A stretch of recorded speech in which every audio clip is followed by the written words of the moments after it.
Welcome back to my channel, Nestixir, where we cut through the noise and get real about money. If you're new here, we post 2 videos every week to help you take control of your finances and build a smarter, stronger future. Because the truth is, financial freedom isn't about luck.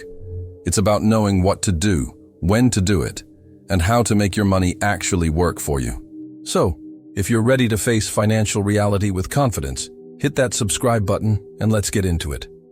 If you've ever felt overwhelmed by money or wondered where your paycheck disappears each month, you're not alone. The truth is that nearly 60% of Americans don't have a budget, or if they do, it doesn't work for them. Today we're going to change that. In this video, you'll learn a system to track every dollar, create a budget that fits your life, and set goals that motivate you toward financial freedom. Whether you're just starting or trying to take your finances to the next level, this bootcamp is for you. Let's dive in. Step 1. Understanding your income and expenses. Before you can budget effectively, you need a clear picture of your financial reality. Start by gathering your sources of income, whether it's your paycheck, side hustle earnings, or passive income streams. Next, get your hands on your bank statements, credit card bills, and any other record of spending from the past 1 to 3 months. Use a simple tool like an Excel sheet or budgeting apps like Mint, or you need a budget, YNAB. These tools help categorize transactions quickly. For example, if you earn $3,500 per month, seeing exactly where those dollars go will give you the clarity you need to create a realistic budget. Remember, hidden expenses like subscription services or impulse purchases add up. Tracking helps uncover them so you can decide what to keep or cut.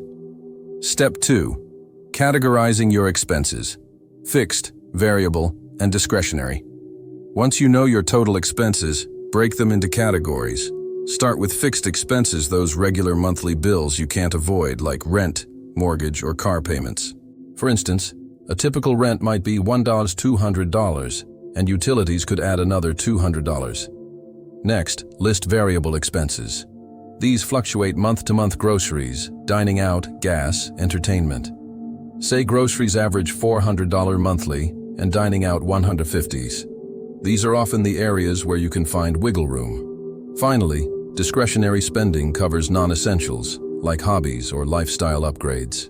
Acknowledge these expenses, but keep them in check. By separating your expenses this way, you can see where your money is committed and where you have flexibility to adjust. Step 3. Setting realistic budget targets with popular methods.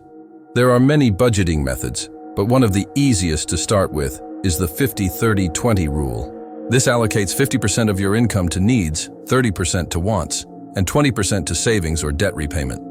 For example, on a $3,500 income, $1,750 goes to essentials, rent, utilities, groceries. $1,050 goes to wants, entertainment, dining out. $700 goes to savings or debt. If you have debt, consider allocating more toward paying it off quickly. The key is to create targets that feel achievable and that you commit to tracking. Step 4. The power of long-term financial goals. Budgeting isn't just about managing expenses. It's about building a future. Setting long-term financial goals drives motivation. Use the SMART criteria: specific, measurable, achievable, relevant, time-bound. For example, save $6,000 for an emergency fund within 12 months translates to $500 per month savings. Breaking large goals into bite-sized monthly amounts makes them less intimidating and more actionable. Celebrate milestones.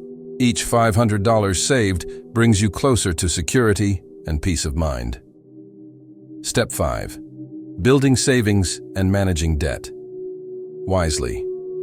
Savings should be treated as a fixed expense. Automate transfers to your savings account right after each payday, so you don't even miss the money. For managing debt, there are 2 popular strategies. Snowball method. Pay off smallest debts first to build momentum. Avalanche method. Focus on the highest interest debts to save money on interest over time.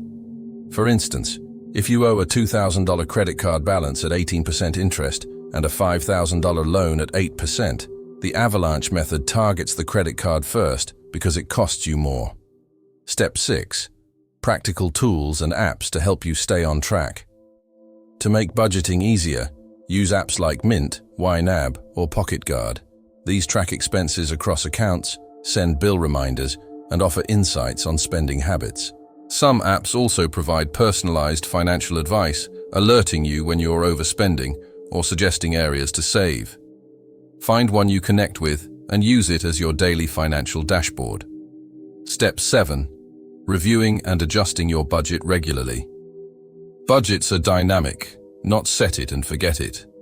Life changes, raises, moving, or unexpected expenses require adjustments. Set a regular schedule weekly or monthly to review your budget versus actual spending. Did you overspend on dining out? Lower next month's limit or find cheaper ways to socialize.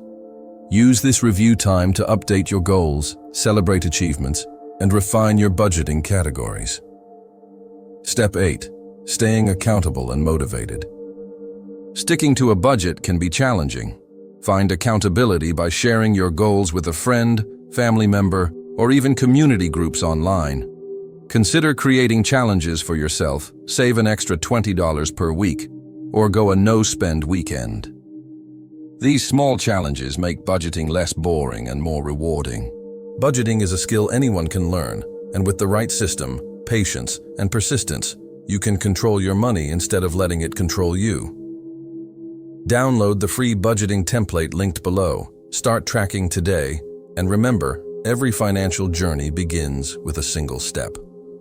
Comment below your 2025 money goal.